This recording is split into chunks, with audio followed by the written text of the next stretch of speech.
Narcissism का reason क्या है? अगर कुछ लोग आपके आसपास ऐसे हैं तो क्यों ऐसा होता है? इसकी सबसे बड़ी वजह मानी जाती है परवरिश।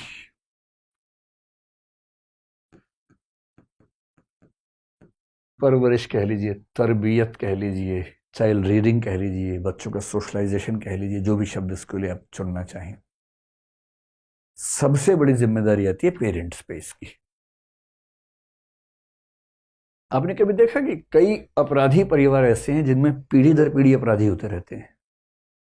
उसकी अकेली वजह यही है, और कोई वजह उस पर काम नहीं आती। क्या है परवरिश का फैक्ट इसमें? अगर आप अपने बच्चे को जरूरत से ज्यादा, दो में से एक चीज, जरूरत से ज्यादा तारीफ अगर करते हैं या जरूरत से ज्यादा उसका दमन करते हैं, सप्रेशन करते हैं, दोनों ही स्थितियों में यह खतरा है कि वो आगे चलकर नार्सिसिस्टिक पर्सनैलिटी डिसऑर्डर का शिकार हो सकता है। कैसे? कुछ पेरेंट्स बहुत तारीफ करते हैं, अरे बेटा तेरे अंदर जो बात है ना बेटा, अरे बेटा तू दुनिया से अलग है बेटा। अब वो बेटा गया किस दिन किसी को पीट के आ गया, क्योंकि बाप ने कहा था बहुत साहसी हो तो साहस कहीं तो दिखाएगा ना बच्चा। अब जिस दिन बच्चा किसी को दूसरे बच्चे को पीट के आ गया, देखने की बात है कि उस दिन माँ बाप ने क्या कहा। कुछ माँ बाप कहेंगे ये क्या बात हुई भाई, अजीब हालत है, चलो चल के सॉरी बोलो उसको। एक ये तेवर होता है जो कि ठीक भी है। एक ये होता है कि चलो कोई बात नहीं यार, ठीक है हो जाता है, इसका मतलब पीटा हो कभी कभी हम कुछ नहीं बोलेंगे। तीसरा क्या होता है, उसने कितने मारे पापा, दो, तूने 8, क्या बात है यार मेरा बेटा मजाक है। अरे अब कितने साल की हो गई बेटा, 8 साल की, बेटा 12 का हो जा तमंचा दिलवा दूंगा। 12 में तमंचा, 16 में चेन गन बेटा, फिर सबको मारना आराम से। जो भी ठीक ड्रेस व्रेस में ना उसको मार देना, है ना, खराब चीजों को देखना अच्छा नहीं होता, मार ही देना उसको। अब इस परिवार में जो बच्चा है जिसको संस्कार ये मिल रहे हैं पेरेंट्स से, क्या वो ठीक इंसान बन पाएगा? कभी नहीं बन पाएगा। फिर वो अपने बाप को देखता है, उसके बाप का व्यवहार उसकी माँ के साथ ऐसा है जैसे मालिक और दास का संबंध हो।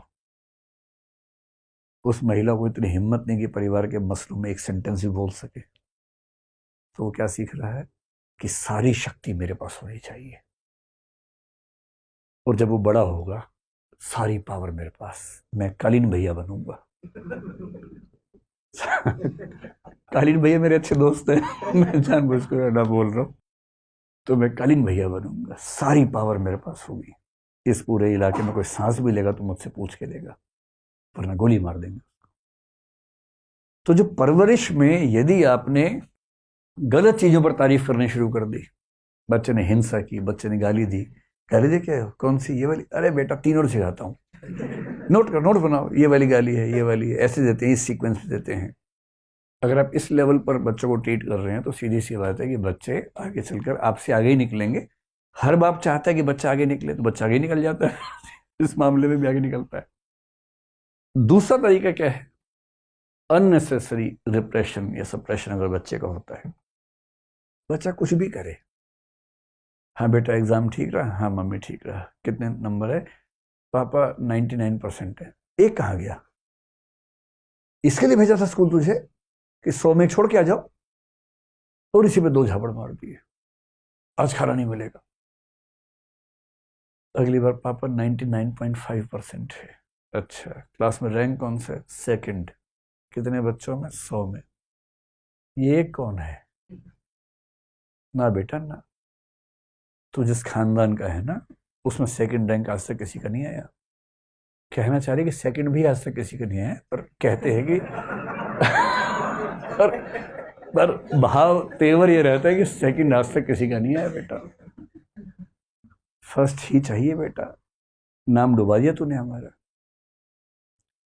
इतना दबाव, कोई अंकल आंटी है, चलो बेटा पोएम सुनाओ, आओ आओ पोएम सुनाओ, उससे बच्चे के मन में भाव आता है कि आग लगा दूं दुनिया में मैं, यार मैं रेडियो हूँ, जब सब लोग आए आओ पोएम सुनाओ, मछली जल की रानी है, ये कोई बात हुई। ये होता है बच्चों को एकदम साधन समझना, वस्तु समझना, ऑब्जेक्टिफाई करना। और ये बच्चा डरा हुआ है आपसे, इसलिए जी पापा जी मम्मी बोलता है, पर उसके मन में क्या आता है आपको अंदाजा नहीं है। विद्रोह का ज्वालामुखी भरता जा रहा है इसके अंदर।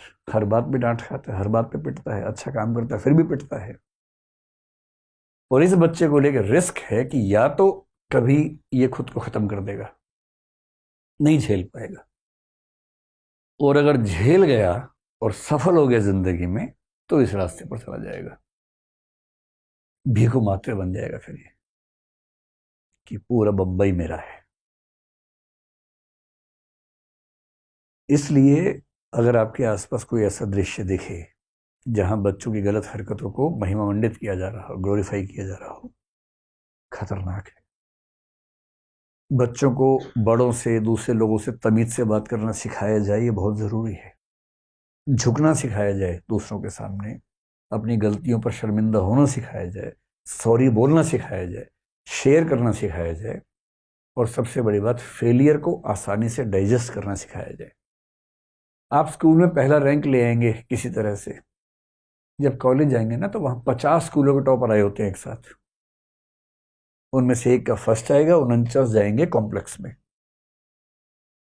फिर जब आप कहीं और जाएंगे यूपीएससी वगैरह एग्जाम देंगे, वहाँ सारे यूनिवर्सिटी टॉपर एक साथ बैठे हुए हैं, एक करेगा टॉप और बाकी सब कुंठाओं में चले जाएंगे। इसलिए बहुत ज़रूरी है विफलताओं को, पराजय को स्वीकार करने की क्षमता, रिजेक्शन झेलने की ताकत। ये नार्सिसिस्ट व्यक्ति रिजेक्शन झेल नहीं सकता। अगर उसने किसी को कहा कि मैं तुझे पसंद करता हूं, ये ऑप्शन नहीं दे रहा कि तुम मुझे पसंद नहीं भी कर सकती हो, मैं करता हूं यानी मैं करता हूं, दिस इज फाइनल, कल हमारी शादी है, पेरेंट्स को लेके आना है या अकेली आओगी, खुद आओगी या उठा के लाए तुमको, इतना ही ऑप्शन है, बाकी ऑप्शंस नहीं है वहां पर। क्योंकि उसको रिजेक्शन झेलने की आदत नहीं है, उसके अंदर इतना हौसला नहीं है कि रिजेक्शन झेल सके।